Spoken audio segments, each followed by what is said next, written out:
Hey everyone, and welcome to another deep dive. We're going to be cracking open the mysteries of ancient Egypt today, but not in the way you might expect. We're going to forget about the pyramids for a second and go deep inside Tutankhamun's tomb. Okay. Now, we all know that solid gold mask, right? It's pretty iconic. It is. But get this, there are two objects that were buried with King Tut that are even more fascinating. Really? I'm talking about an iron dagger and a glass scarab beetle. And they point to something incredible, the ancient Egyptians' fascination with the cosmos. It's amazing how these seemingly simple objects can really reshape our whole understanding of ancient Egyptian technology and beliefs. Okay, so picture this. It's 1922, and Howard Carter's having a moment. Oh, yeah. He just uncovered Tutankhamun's tomb. It's a massive discovery, just packed with treasures. Wow. And among all the gold and the jewels, he finds two daggers buried with the pharaoh. Okay. One gold and one iron. That iron dagger is really the key here. You see, the Egyptians, they weren't smelting iron on any significant scale until centuries after Tutankhamun. Back then, iron was actually more valuable than gold. So wait, are you telling me they found an iron dagger from the future in King Tut's tomb? Well, not quite from the futures, but it might as well be. Scientists, they got curious about this out-of-place artifact. So in 2016, they analyzed it using something called X-ray fluorescence spectrometry. Okay. And this showed them exactly what the dagger was made of. And it matched the composition of iron meteorites perfectly. So the dagger literally came from space. It did. Wild. It is wild. Yeah. And it suggests that the ancient Egyptians weren't just, passively observing the sky. Why? They actively sought and valued these gifts from above, these celestial gifts, and incorporated them to their most sacred rituals. Wow. In fact, the word for iron in ancient Egypt even translates to metal from the heavens. Metal from the heavens. Hold on, wasn't there another discovery kind of like this? Something about some iron beads. You're right. Researchers found iron beads at a pre-dynastic burial site called Girsa. Okay. And these beads were also made from meteoric iron. So this tells us that the Egyptians' reverence for these materials, it goes way, way back. Okay, I am officially on board with this space-themed ancient Egypt situation. Good. We've got a space dagger, and now I'm dying to know about this mysterious glass scarab. The scarab is just as mind-blowing. It's a stunning piece, this winged beetle crafted from a unique yellow-green glass, and it's found right on Tutankhamun's pectoral. What's strange is that glassmaking wasn't a thing in Egypt at that time. Another out-of-place artifact. It sounds like we're dealing with some serious ancient Egyptian mystery boxes here. So where did this special glass come from? Well, fast forward to 1932, almost a decade after Carter's discovery, and scientists discover something called Libyan Desert Glass. Okay. Turns out it's almost identical in composition to the scarab. But the big question is, how did this glass form? Right. It's definitely not your typical volcanic glass. Okay. And lightning can make glass, but that wasn't the culprit either. So you're saying it had to take some serious heat to create this glass, like more heat than you would find naturally here on Earth. Yeah. Are we going back to space? It seems like we are. Scientists initially thought that a meteorite impact or a comet exploding near the Earth, kind of like that Tunguska event in Siberia, could explain the crazy heat needed to melt sand into glass. A comet exploding over the desert, turning sand into glass. Yeah. That's the kind of drama I'm here for. I know, right? But then things took another unexpected turn. Oh. In 2019, scientists found a mineral called rhyolite in the glass. Okay. And this mineral only forms under the immense pressure of a direct meteorite impact. Wait, so not a comet. It was a meteorite slamming into Earth. That seems to be the case. Wow. But get this, that impact happened something like 26, 28 million years ago, and we still haven't found a crater. Hold up, rewind. We're talking about an ancient meteorite impact, mysterious glass, and a missing crater. We are. I'm hooked.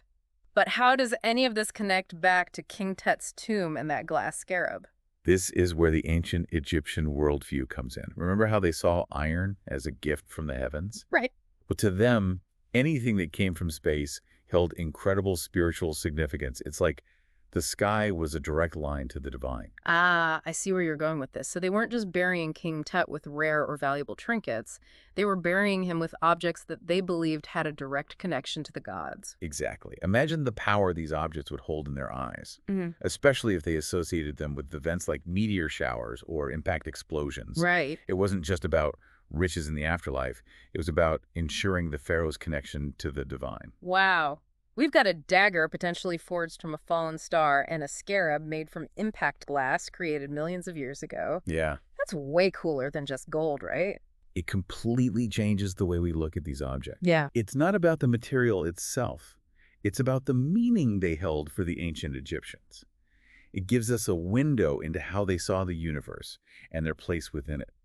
You know, this reminds me of a line from the pyramid texts of Pharaoh Pepi II. He says, "He flies who flies. This king flies away from you, you mortals. He is not of the earth. He is of the sky." It's like they truly believe these objects help the pharaoh transcend earthly boundaries and join the heavens. That's a great connection. It really highlights how these objects weren't just symbolic. They were an essential part of their beliefs about the afterlife and the pharaoh's role as a link between the earthly and the divine. Okay, I'm starting to understand how these objects connect to the pharaoh and the afterlife. But I have to ask, how did the ancient Egyptians even know that this dagger and this glass came from space? I mean, they didn't have telescopes or all the fancy scientific tools we have today. That's a great question. Hmm. While they may not have had telescopes, they were incredibly skilled astronomers. Right. They dedicated a lot of time to tracking the movements of stars and planets. And they even created very detailed star charts. Okay. It's very likely that they saw meteor showers and even individual meteorites blazing through the sky and landing on Earth. So they saw these fiery streaks across the sky and these rocks literally falling from above. That must have been an incredible sight. No wonder they thought it was like a message from the gods. Exactly. Imagine yourself standing under that vast night sky and see a giant blazing meteor streak across the darkness and crash to Earth. It would be pretty awe-inspiring, right? Oh, yeah. It makes sense that they would associate those events with the divine. It makes you wonder what they thought the first time they found that iron dagger. Did they immediately know it was something special, something different from the iron they were used to? It's hard to know for sure, but the fact that they had a specific term, metal from the heavens, for meteoric iron, really suggests they understood its unique origins. Yeah. They clearly recognize it as something different, something extraordinary. And the glass, too. Imagine finding these strange chunks of glass in the desert and knowing it didn't come from a volcano or a lightning strike. Do you think they connected the dots and thought, hey, this must be from that crazy event we saw in the sky? I wouldn't be surprised. They were deeply in tune with their environment and incredibly observant. Right. Plus, knowing how much reverence they had for celestial events, it makes sense that they would link that glass to a meteorite, even if they didn't understand the scientific explanation behind it. So they were a society deeply connected to the cosmos. They saw these objects as gifts from the heavens imbued with divine power. But did this belief influence their daily lives? I mean, how did it affect their understanding of the world around them? Well, let's think about it this way. If you truly believe that your pharaoh possesses objects that have literally been touched by the gods, objects that hold divine power, how would you view that pharaoh? You probably see them as like a god king, someone chosen by a higher power, a direct link to the celestial realm. Exactly. Their authority wouldn't just be earthly, it would be divinely ordained. And that belief system permeated every aspect of ancient Egyptian society, from their art and architecture to their religious rituals and even their social hierarchy. That's incredible. It's amazing how these two seemingly simple objects, a dagger and a scarab, can open up this huge window into an entire civilization's worldview.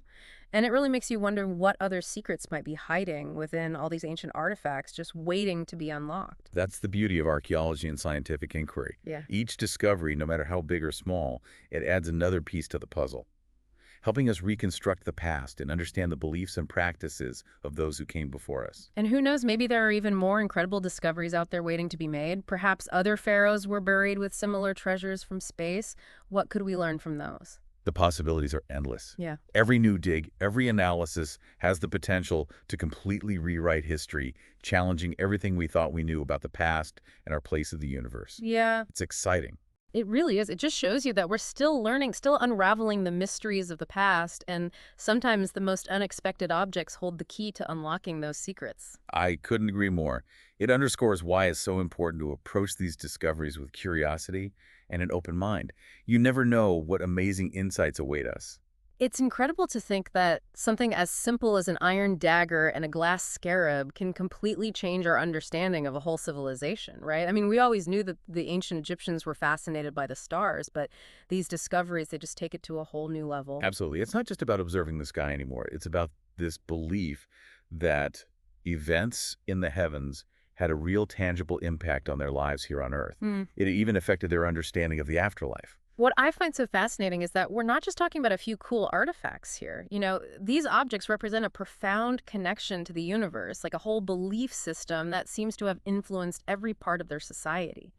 You're right. It raises so many questions like, if they believe these objects held divine power, did they influence the pharaoh's decisions? Did they look to the stars before going to war or building temples or even choosing their successor? Oh, wow. I never thought of it that way. It makes you wonder if those ancient astronomers weren't just stargazers, but also advisors interpreting signs from the cosmos to guide the pharaoh's actions. It's definitely a possibility, and it wouldn't be unique to the Egyptians. A lot of ancient cultures believed that events in the heavens were omens that could influence the course of human affairs. So if we're looking back at these discoveries from thousands of years ago, why should they matter to us today? I mean, what can a space dagger and a glass scarab really tell us about our lives now? Well, for one thing, they challenge our assumptions about what ancient civilizations knew and believed. Okay. We often think of them as being limited by their technology. But discoveries like these remind us that their understanding of the world was incredibly advanced and sophisticated in many ways. It's almost like a reminder that we're not so different, right? The ancient Egyptians looked up at the night sky and searched for meaning in the stars, just like we do. Exactly. And it also shows how important it is to approach history from different angles. It's through the combined efforts of archaeologists and astronomers and other scientists that we can piece together these fragments of the past and get a clearer understanding of our shared human history. It really is like putting together a giant jigsaw puzzle, isn't it? Each new discovery, no matter how small or seemingly insignificant, can help us fill in the gaps and create a more complete picture. That's a great way to put it. And these discoveries remind us that there are still so many mysteries out there waiting to be uncovered. Yeah. Who knows what other secrets are hidden beneath the sands of Egypt, just waiting to be unearthed and reinterpreted. Now that's an exciting thought. It makes you realize that every new dig, every new analysis could potentially rewrite history and challenge everything we thought we knew about the past. It's true, and that's why it's so important to stay curious and open-minded. We need to keep asking questions, keep exploring, and keep looking for connections that can help us understand who we are and where we come from. So it seems like King Tut's tomb holds a lot more than just gold and riches. It gives us this amazing glimpse into a world where the ancient Egyptians saw a direct connection between themselves and the cosmos. It makes you wonder what else we might find if we keep looking. Absolutely, as we continue to study these fascinating objects, who knows what other secrets they might reveal? Perhaps they hold the key to even greater mysteries of the past, inspiring us to look beyond what we think we know and embrace the wonders of the universe. Well, that brings us to the end of our deep dive today, but the exploration doesn't stop here. We encourage you to keep digging into this topic, read more about these discoveries, ask questions, and let your curiosity lead the way. And until next time, keep exploring, keep questioning, and never stop looking up at the stars. Thanks for joining us on the deep dive. We'll be back soon with another fascinating journey into the unknown.